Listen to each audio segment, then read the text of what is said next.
পরম দয়াল শ্রী শ্রী অনুকূল ঠাকুরের রাতুল রাঙা চরণে জানাই শত কোটি দণ্ডবত প্রণাম। জয় গুরু সকল ইষ্টপ্রাণ দাদা ও মায়েরা। আশা করব ঠাকুরের কৃপায় আপনারা সকলে ভালো আছেন, সুস্থ আছেন। আজকে আমরা যে বিষয় নিয়ে আলোচনা করব সেটা হলো আমাদের কর্মফল, যা সবাইকে ভোগ করতে হয়।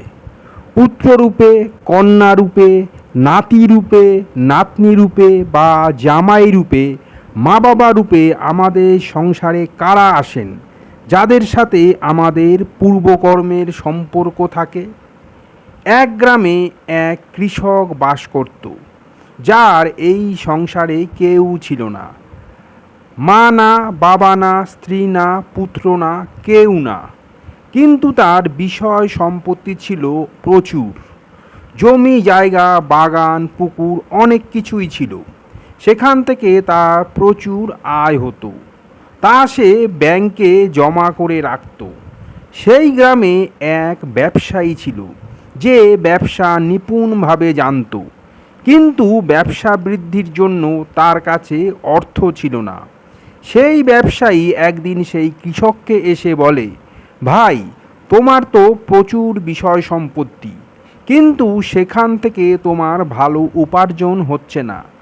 তুমি এগুলো বিক্রি করে আমাকে দাও, আমি সেই টাকা ব্যবসায় লাগাবো। সেখান থেকে তোমার প্রচুর আয় হবে। ব্যবসায়ীর কথা শুনে সেই কৃষকটি তার সম্পত্তির প্রায় সমস্ত অংশ বিক্রি করে ব্যবসায়ীকে দিয়ে দেয়। কেবলমাত্র তার কাছে একটি শখের ফুল বাগান রেখে দেয় এবং সেখানে এক গরুকে পালন করত।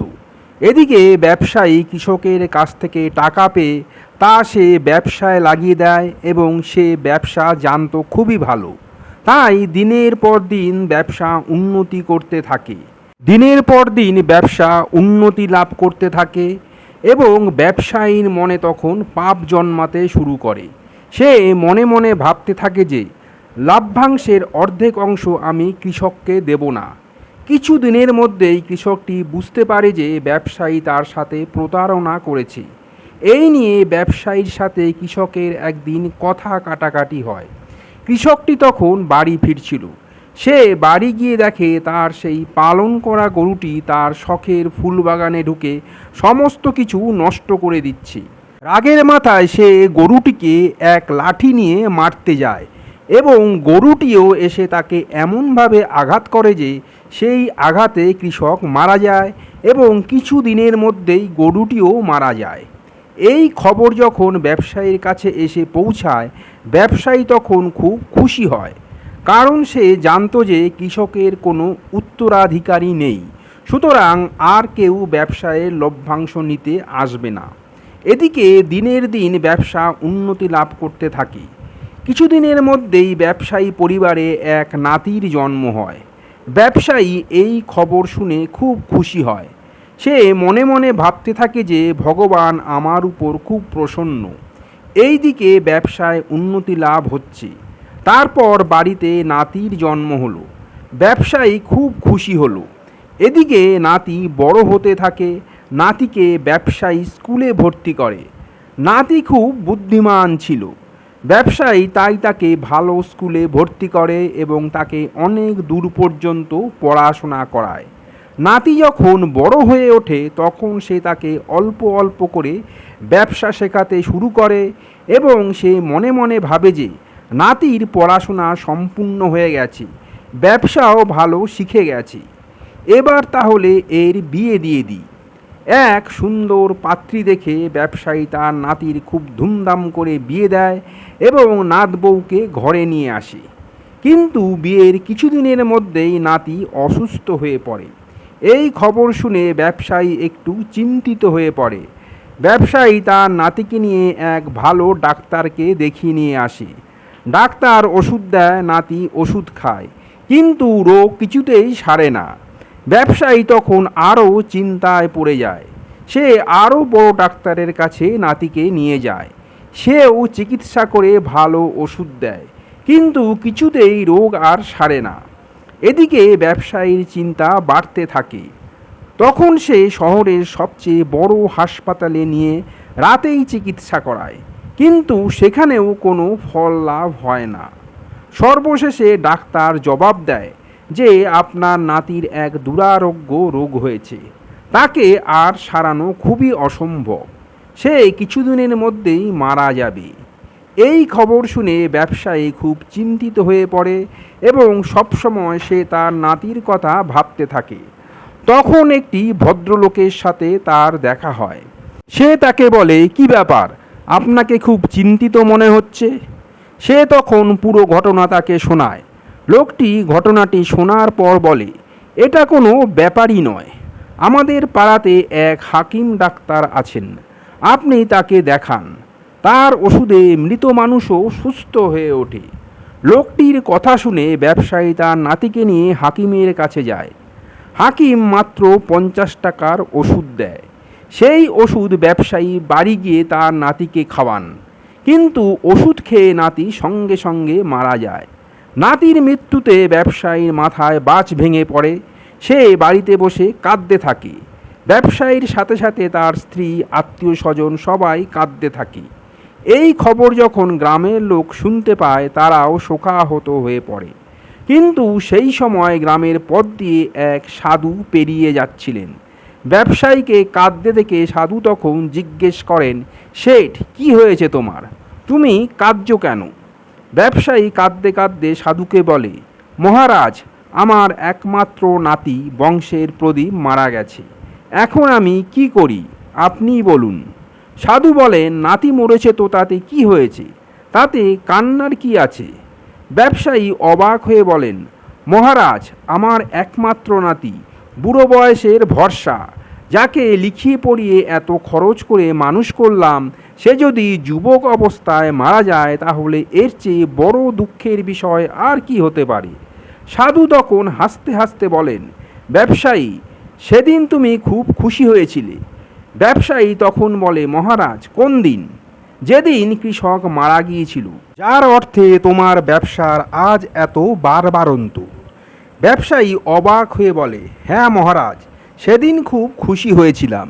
সাধু বলেন, সেই দিনও তো খুব খুশি হয়েছিলে, যেদিন তোমার বাড়িতে নাতির জন্ম হয়েছিল। ব্যবসায়ী বলে, হ্যাঁ মহারাজ, খুশি হয়েছিলাম। কে না খুশি হবে বলুন, যার বাড়িতে পুত্র সন্তান নাতি জন্ম লাভ করে? সাধু বলেন, শেঠ, সেই দিনও খুব খুশি হয়েছিলে, যেদিন বাড়িতে সুন্দরী নাত বউকে বাড়ি নিয়ে আসো। ব্যবসায়ী তখন কাঁদতে কাঁদতে বলেন, হ্যাঁ মহারাজ, খুশি হয়েছিলাম। সুন্দরী উপযুক্ত নাত বউ পেয়েছিলাম, তাই খুশি হয়েছিলাম। সাধু তখন বলে, তবে অনেকবারই তো খুশি হয়েছ, এবার নয় একটু কাঁদো। এগুলি সবই তোমার কর্মফল। যে কৃষকের অর্থে তোমার ব্যবসার এত বাড়বাড়ন্ত, সে কৃষকই তোমার বাড়িতে নাতি হয়ে জন্মগ্রহণ করেছিল। নাতিকে লালন পালন করাতে, পড়াশোনা করাতে, ধুমধাম করে বিয়ে দিতে, তারপর তার চিকিৎসা করাতে যে অর্থ ব্যয় করেছ, তা ছিল কৃষকেরই পাওনা অর্থ। তার প্রাপ্তির মাত্র 50 টাকা বাকি ছিল। তখন সে হাকিমের মাধ্যমে সেই টাকা তোমার কাছ থেকে আদায় করে নিয়েছে। ব্যবসায়ী তখন কাঁদতে কাঁদতে সাধুর পায়ে লুটিয়ে পড়ে এবং বলে, মহারাজ, সবই বুঝলাম, কিন্তু এই যুবতী নাত বউ, এর কি অপরাধ? এই মেয়েটি কেন এই বয়সে এত কষ্ট পাবে? সাধু তখন মুচকি হেসে ব্যবসায়ীকে বলেন, শেঠ, ওই কৃষকের এক গরু ছিল, যাকে কৃষক খুব ভালোবাসত এবং বিশ্বাস করত। সেই গরু কিন্তু কৃষকের সাথে বেইমানি করে এবং সেই গরুর আঘাতে কৃষক মারা পর্যন্ত যায়। এই যুবতী মেয়েটি হচ্ছে সেই গরু, যে জন্ম পরিবর্তন করে তোমার বাড়িতে বৌমা রূপে এসেছে। যেহেতু যুবক অবস্থায় কৃষককে ধোঁকা দিয়েছিল, বেইমানি করেছিল, তাই যুবতীর এই অবস্থা, তাকে কষ্ট পেতে হবে। ব্যবসায়ী তখন কাঁদতে কাঁদতে সাধুর পায়ে লুটিয়ে পড়ে এবং বলে, মহারাজ, আমায় ক্ষমা করুন। সাধু বলেন, শেঠ, আমি ক্ষমা করার কে? এ সবই তোমার কর্মফল। এই জগতে, এই সংসারে সবাইকে কর্মফল ভোগ করতে হয়। আমরা সাধারণত ভাবি কর্ম মানে শুধু কাজ করা, কিন্তু শাস্ত্র বলে ভাবনা, কথা, কাজ, এই তিনটি হলো কর্ম। আপনি কারোর ক্ষতি না করেও যদি মনে মনে ঈর্ষা রাখেন, কারোর সাফল্য দেখে জ্বলে ওঠেন, অথবা কাউকে ছোট করার চিন্তা করেন, সেটাও কর্ম। শ্রীকৃষ্ণ গীতায় বলেছেন, মন, বাক্য ও কর্ম, এই তিনের মাধ্যমেই মানুষ কর্মফল ভোগ করে। গরুড় পুরাণ বলে, কর্ম মানুষকে কখনো ছেড়ে যায় না। সময় বদলায়, জন্ম বদলায়, কিন্তু কর্মফল নিশ্চিত। ভালো কর্ম মানে শুধু টাকা দান নয়। ভালো কর্ম মানে কাউকে কষ্ট না দেওয়া, কারোর চোখে জল না আনা, সত্য কথা বলা, নিজের লাভের জন্য অন্যায় না করা, ক্ষমা করতে শেখা, অহংকার ছেড়ে নম্র হওয়া। শ্রীকৃষ্ণ বলেছেন, অহিংসা, সত্য, দয়া ও করুণা, এই চারটি মানুষের প্রকৃত ধর্ম। মনে রাখবেন, ভগবান কাউকে শাস্তি দেন না, মানুষ নিজেই নিজের কর্মফল তৈরি করে। আজ আপনি যা বপন করছেন, আগামীকাল বা অন্য কোনো সময় ঠিক সেটাই আপনাকে ফিরিয়ে দেবে এই জীবন। তাই ভালো কর্ম করুন, ফল ঈশ্বরের হাতে ছেড়ে দিন। আজকের আলোচনা এখানেই শেষ করলাম। জয় গুরু।